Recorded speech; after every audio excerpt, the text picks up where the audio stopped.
Thanks for clicking into another edition of the Friday Five, a look ahead at the 5 best high school football games in Montana this weekend. I am Slim Kimmel with the Billings Gazette. We'll start in AA, where we have two 2-1 teams meeting up at Daly Stadium this Friday at 4 o'clock. We have Missoula Sentinel coming to town to play Billings Skyview. Both teams like to run the football with two-headed rushing attacks.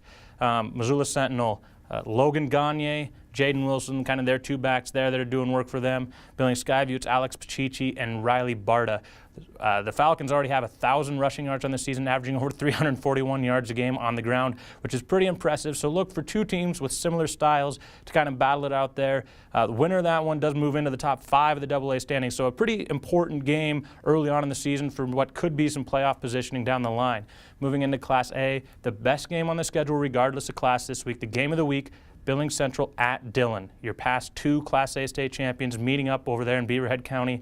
Two teams with not a lot of returning talent or returning starters coming back. That doesn't say there's a lack of talent. There are talented kids there, but there's going to be some new faces making the plays this weekend. Both teams are 2-0 with high expectations, as there usually are in Dillon and Billings Central, both coming off of nice wins. Billings Central beating Butte Central in their home opener, and then Dillon beating Laurel last weekend, a game where Dillon forced 3 turnovers, did not turn the ball over themselves, so that was kind of the difference there. This could be a similar game where turnovers play a big factor, so look for a close, hard-fought game over there in Dillon Friday night. In Class B, let's look at Townsend and Columbus. Columbus, a team that's proven they can score points this year. I believe they have 95 points in 2 games.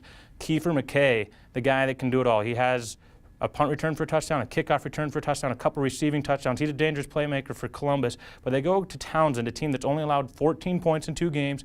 Those both came last week, or both those touchdowns came last week against Fairfield. But in that game, Townsend intercepted the ball 8 times. Columbus likes to throw the ball. They like to run the ball. They do kind of have a balanced attack there. So we'll see if Townsend's defense or Columbus's offense kind of shows up and see who wins that matchup in a good matchup between the 5B and the 4B there. Going into 8-man, the best game was probably Thursday night where we had Belt and Chester Joplin Inverness, but let's stick in the northern seat. We have Centerville playing Chinook. Centerville, one of the preseason favorites in the league, they're trying to avoid an 0-4 start. It doesn't get any easier with Chinook. Chinook, Zach Molyneux, the guy, had 1,700 yards rushing last year.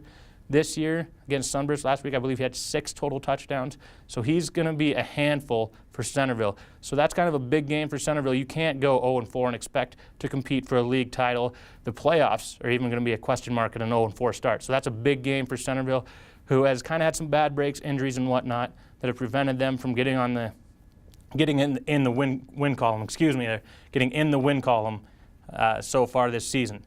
And then in 6-man, I think the best game here, Savage and Jordan, 2 2-0 teams. Savage, one of those ones with high expectations coming into the year. They kind of have that 6-man program, that tradition building up over the last few years. Jordan, I think they were good last year, and they're kind of building to this year, maybe even next year. Connor Murnion, the guy there, the speedster, the junior speedster, placed at state in the 100 and the 200. He had a big game last weekend. So look for Jordan and Savage as your 6-man game of the week.